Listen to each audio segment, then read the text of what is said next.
large railroads that you created dramatic efficiency. Think about it. At one point, you had different size gauges, different separation between the tracks.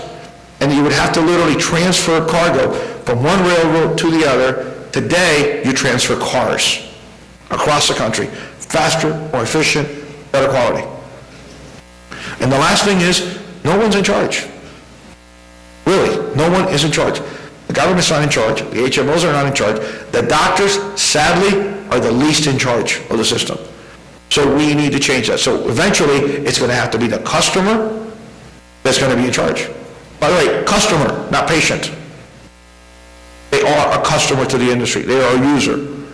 And to give you another point, this is the only industry in the United States, maybe the world, I don't know the world, that is supply-driven, not demand-driven.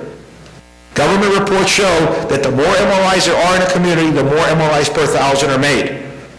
Has nothing to do with the quality of the patient population. I've always figured out, why does it cost twice as much to treat a patient in Miami, Florida, as it does in Minnesota? St. Paul, Minnesota, twice as much to treat them here. Same age, same demographics. Why? That's a big problem.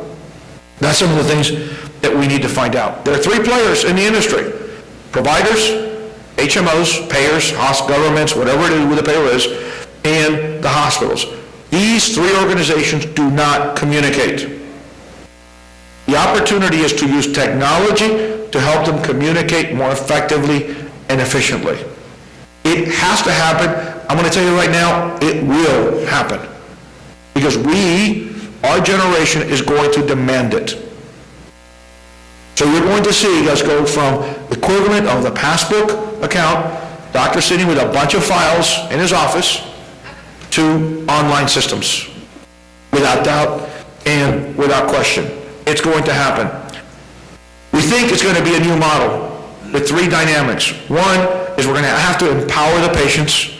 We're going to have to enable providers with more information, and we're going to have to enrich the science. That's what's going to have to happen without question. That is the answer to the problem.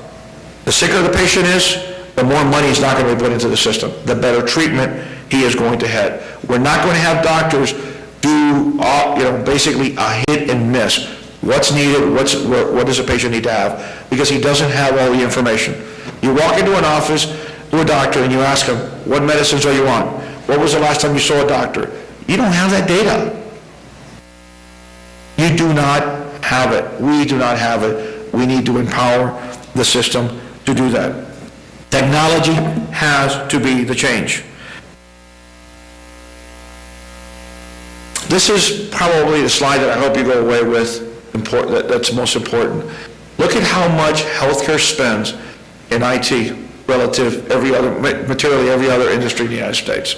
Again, this is not the MRIs, this is not the CAT scans, this is literally IT per employee.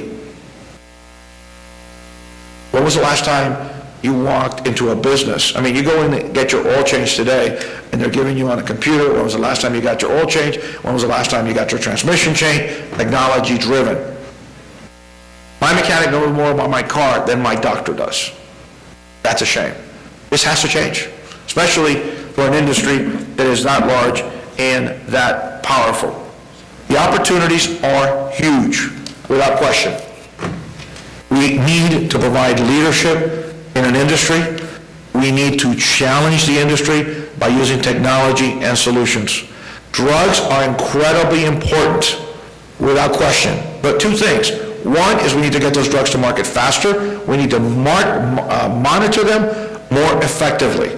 We don't need to have just trial studies that last 6 months, 6 weeks, or even 6 years. We need continuous studies to track a drug through the entire delivery system forever. We need to be able to say, this drug isn't working, here's why it's not working, because we're tracking the patient information completely. We need to change the business model process. We need to apply what we're starting to call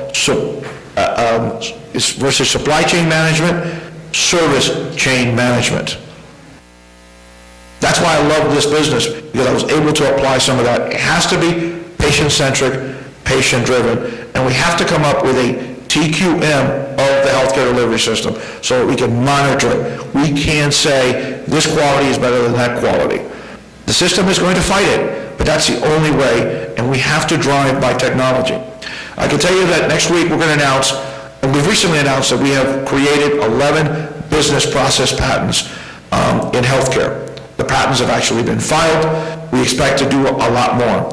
But what we're going to do as a company to drive this technology further is not only are we going to give our employees, our staff, our equity owners the opportunity to help create innovation, but we're also going to reward them for it. And I'm told by our attorneys that this has never been done, and I said that's exactly why we're going to do it. We're not only going to pay them to literally create the technology, pay them when they receive our patents, but we're going to give our employees 20% of all the economic benefits of the patents, systems, and process they create for us.